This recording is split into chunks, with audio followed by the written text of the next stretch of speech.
Oh, for a muse of fire that would ascend the brightest heaven of invention. A kingdom for a stage, princes to act, and monarch to behold the swelling scene. Though to be totally honest, right now I'd settle for a real school day, a night out, and a hug from a friend. I do have to admit that Wrigley Field does make a pretty awesome stage, though. The words that I spoke at the beginning, oh, for a muse of fire, etc., are Shakespeare's. He wrote them as the opening to his play Henry V, and they are also quite likely the first words ever spoken on the stage of the Globe Theatre in London when it opened in 1599.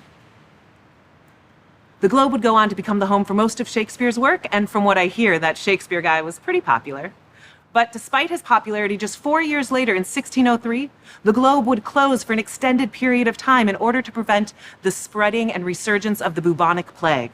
In fact, from 1603 to 1613, all of the theaters in London were closed on and off again for an astonishing 78 months.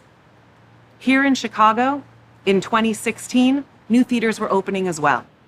The Steppenwolf had just opened its 1,700 theater space. The Goodman down in the Loop had just opened its new Center for Education and Engagement, and the Chicago Shakespeare Theater had just started construction on its newest theater space, The Yard. Today, all of those theaters, as well as the homes for over 250 other theater companies across Chicago, are closed due to COVID-19. From Broadway to LA, theaters are dark, and we don't know when or if the lights are ever going to come on again. That means that tens of thousands of theater artists are out of work. From actors and directors to stage managers, set builders, costume designers. It's not like it's an easy time to go wait tables. It's a hard time for the theater, and it's a hard time for the world. But while theaters may be dark, theater as an art form has the potential to shine a light on how we can process and use this time apart to build a brighter, more equitable, healthier future together. Theater is the oldest art form we humans have. We know that the Greeks were writing plays as early as the 5th century BC, but theater goes back before that. It goes back before we learned to write, to call and response around fires, and who knows, maybe before we learned to build fire itself. Theater has outlasted empires, weathered wars, and survived plagues. In the early 1600s, theaters were closed over 60% of the time in London, and that's still looked at as one of the most fertile and innovative periods of time in Western theater history. The plays that were written then are still performed today over 400 years later. Unfortunately, in the early 1600s, a different plague was making its way across the ocean, and it hit the shores of what would be called America in 1619, when the first slave ships landed in Jamestown, Virginia. Racism is an ongoing plague in America, but many of us in the theater like to think we're not infected, or that we are at worst asymptomatic. But the truth is, our symptoms have been glaring on stage and off. We have the opportunity to use this intermission caused by one plague to work to cure another. We can champion a theater that marches, protests, burns, builds.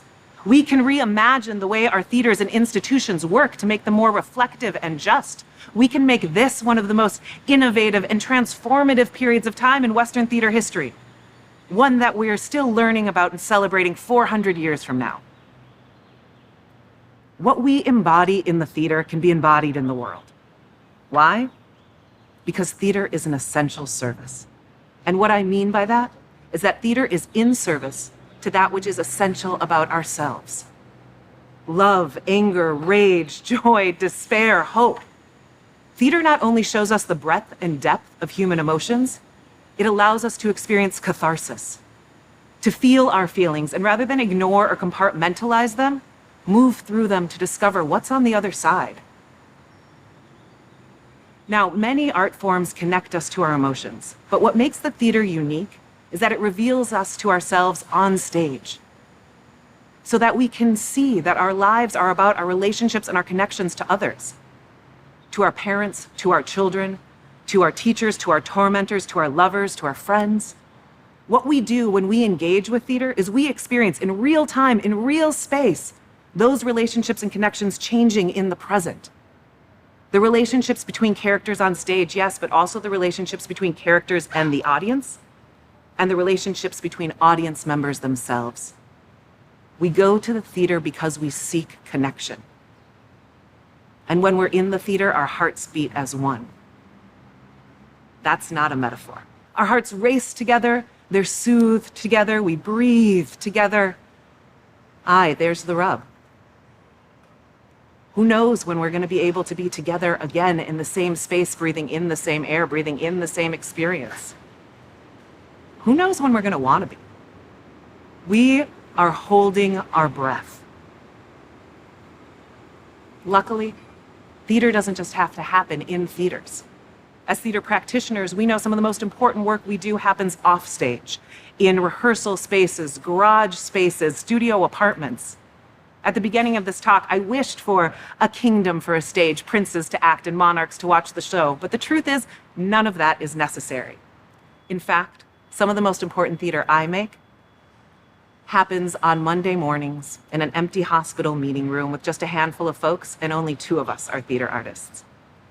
The Memory Ensemble, as we call ourselves, is a collaboration between the Looking Glass Theater and Northwestern Center for Cognitive Neurology and Alzheimer's Disease Research. We begin each session with a mantra. I am a creative person. When I feel anxious or uncertain, I can stop, breathe, observe, and use my imagination. Anyone else feeling anxious or uncertain right now? Let's say it together. I am a creative person. When I feel anxious or uncertain, I can stop, breathe, observe, and use my imagination. Let's look at the first part of that statement, I am a creative person. Many of us have been taught that creativity is a talent only some of us have, a skill reserved for artists, inventors, big thinkers. That it's not something for regular people with quote unquote real jobs. But that's not true. All humans are innately creative. It's part of what makes us human. And if there was ever a time for us to exercise our creativity, it's now. Not to solve or fix our anxiety and uncertainty, but to learn from it and to move through it. So, the first step is to stop. Well, that's harder than it sounds. Busy is a coping mechanism that we use to deal with our anxiety and uncertainty. And our society is addicted to it. So we find ourselves making all the TikToks, baking all the bread, taking all the Zoom meetings. Maybe you've even seen that meme about how Shakespeare wrote King Lear during his pandemic, which I think is supposed to inspire us, but instead just makes us feel guilty that we're not creating our own masterpieces right now. You know, in addition to taking care of our children or our parents or our students, our patients, our clients, our customers, our friends, ourselves. So A, screw that guilt. And B, that's like the opposite of what King Lear is actually about. Towards the end of Lear, one of the main characters, Edgar, says, "The weight of this sad time we must obey. Speak what we feel, not what we ought to say." The lesson of Lear is not about pushing or producing or doing what you think you should do. The lesson of Lear is about stopping and taking the time to appreciate who and what you have in your life and discover who you want to be while you have it. We're at an intermission. And intermissions are important because they give ourselves the opportunity to take care of ourselves physically and emotionally. Go to the bathroom, get a snack, get a drink. And also take a moment to feel the weight of what just happened on stage. Maybe begin to process any emotions that brought up. I reached out to my community of artists and I asked them what plays were speaking to them and helping them process this time. Many of the characters in the plays they sent don't share my lived experience, and I think their words are important to hear. My friend Jeremy sent me a monologue by Sarah Ruhl from her Melancholy play. In it, the character is talking about how she's feeling, and she says, "It's this feeling that you want to love strangers, that you want to kiss the man at the post office or the woman at the dry cleaners. You want to wrap your arms around life itself, but you can't.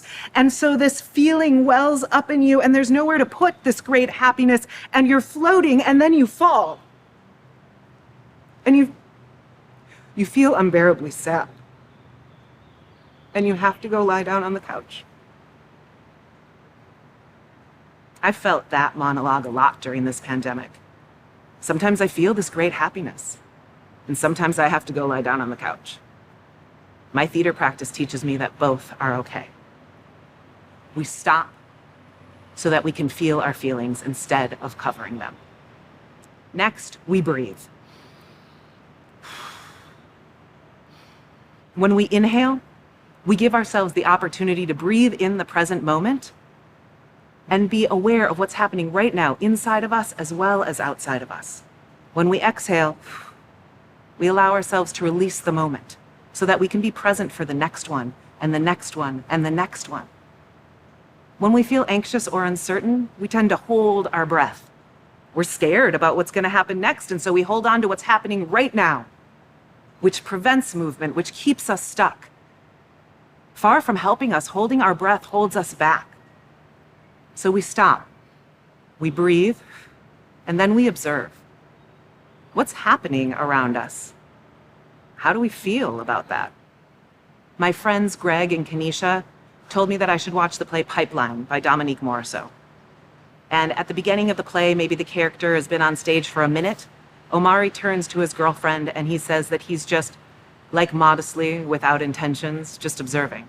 And his girlfriend says, "What you gotta be observing for?" And Omari says, "To take in my surroundings, learn the world, not be just tied up in my own existence and nothing else." That observation is the key to unlocking our empathy and our curiosity about the world and igniting our imagination about how we can make it even better. My friend Hasmin introduced me to the play Marisol by Jose Rivera. And in it, the guardian angel is talking to Marisol. And she says, "I don't expect you to understand the political ins and outs of what's going on, but you have eyes. You've asked me questions about children and water and war and the moon. Questions I've been asking myself for 1,000 years. The universal body is sick, Marisol.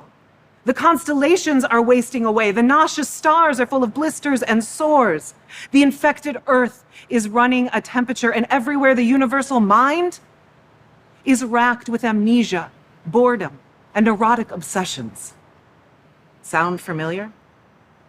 We stop, we breathe, we observe. And we use our observations to imagine a world that is fiercer, braver, more beautiful. We use our imaginations to create something new based on our connections to the world and ourselves. One of the things that I know is this: there's always been a certain amount of uncertainty in the theater. But this is the most anxious and uncertain we've ever been in my lifetime. In order to move forward, there's going to have to be a lot of change. Luckily, all great theater provides the opportunity for transformation. We can use this intermission to stop, breathe, observe, and use our imaginations to create a more beautiful world on stage and off, one that is more equitable, more reflective, and more just. As Pryor says at the end of Tony Kushner's masterpiece about the AIDS epidemic, Angels in America, "I'm almost done. The fountain's not flowing now. They turn it off in the winter, ice in the pipes. But in the summer, it is a sight to see. I want to be here to see it. I plan to be. I hope to be." This disease will be the end of many of us, but not nearly all, and the dead will be commemorated, and they will struggle on with the living, and we are not going away. We won't die secret deaths anymore. The world only spins forward. We will be citizens. The time has come. Bye now. You are fabulous creatures, each and every one, and I bless you. More life. The great work begins. The theater has weathered wars, outlasted empires, and survived plagues. It'll continue. I don't know how or when or what it'll look like, but it will. And so will we. As long as we do the essential work of staying connected to that which is essential about ourselves, our communities, and our world. The great work begins. Thank you.